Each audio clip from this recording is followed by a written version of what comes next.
software, naturalmente, mas eu acho que é legal a gente olhar algumas tendências que globalmente ela repercutem dentro da Schneider e dentro do mundo, que aqui no Brasil você tem uma pimenta maior ou menor.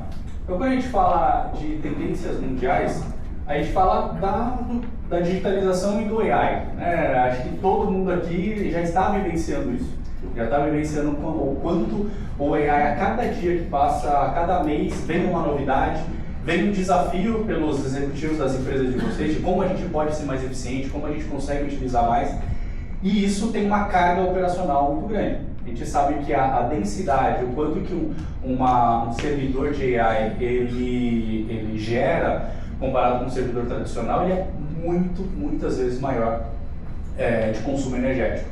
E aí você começa a ter novos paradigmas dentro desse mercado. O quanto que eu vou conseguir com a infraestrutura atual manter o uso ou escalar o uso, que é naturalmente a vontade de cada um.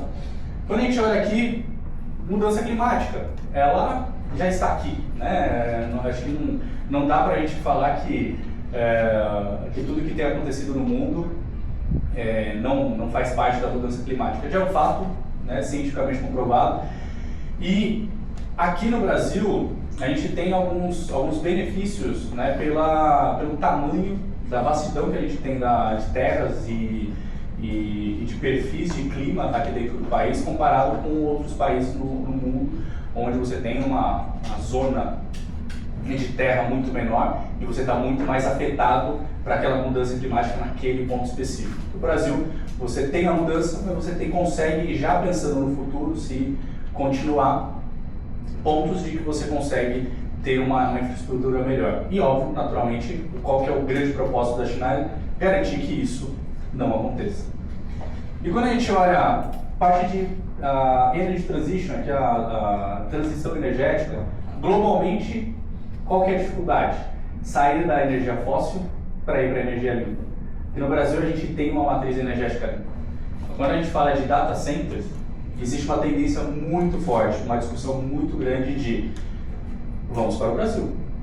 Ali eu tenho terra, eu tenho energia muito mais abundante de forma sustentável e o que precisa? Incentivos fiscais, incentivos governamentais, que a gente sabe das complexidades Brasil, mas a gente tem um cenário muito mais propício comparado com outros países.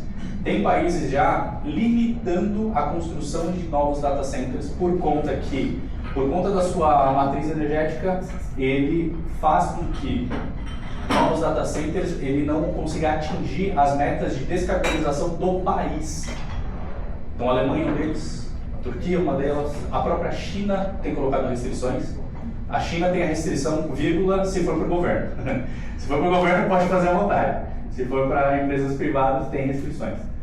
Então, a gente não vê isso no Brasil, é ao contrário. Tá? Venha, traga para cá. Então, existe um campo muito fértil de tendências de novos investimentos aqui para o nosso país. E a evolução da vida. Se a gente falasse há 10, 15 anos atrás, a gente tinha ainda uma matriz muito forte de Tailândia, China, onde a alta produtividade com baixo custo nesse país, mas esses países evoluíram, as pessoas evoluíram, a classe baixa da China já começa a ser uma classe média, você não tem mais aqueles operadores que querem morar dentro da fábrica, dormir dentro da fábrica, você tem uma evolução da vida com um empoderamento financeiro mais das pessoas e existe também uma tendência com o Covid de você descentralizar produções. Então isso faz com que também muitas empresas comecem a deixar de ter unicamente e exclusivamente produções em países de mais baixo custo e ampliar para novos países. Novamente, o Brasil se torna um grande potencial para isso. E, por último, mas não menos importante, o novo equilíbrio global, que, agregado a esse ponto do Covid, o que as empresas perceberam?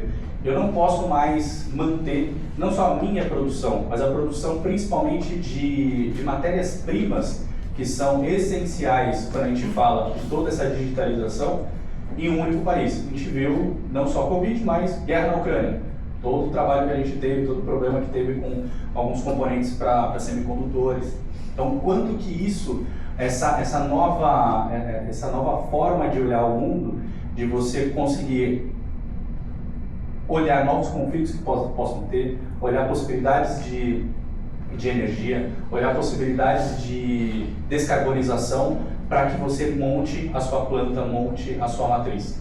Então são só mais elementos para que dificultem a nossa vida e deixe de ser fácil, né? Simplesmente eu vou para uma escolha simples que era abro na China, e agora você começa a ter mais elementos para a sua tomada de decisão. Então isso é muito bom, traz oportunidades para a gente, traz mais complexidade, sem dúvida, mas a Schneider está aqui para apoiar vocês em cada uma dessas tendências, para que a gente entenda em que tipo de mercado ela é mais forte, mais fraca, e apoie a tomada de decisão pensando para o futuro. Eu quero passar aqui rapidamente sobre... Tem mais um clique, certo? Sobre o que é Schneider, para quem tem alguma dúvida do que a gente faz ou o que a gente não faz. The world is full of people telling you who to believe they are. Well, we thought we'd tell you who we're not. Let's start here. We're not in shipping. We don't make lifts. Seriously, no lifts. We do this. We're good at this. And we make all of these. And even though you'll find us here and here, we don't make energy. We make you save it. And you'll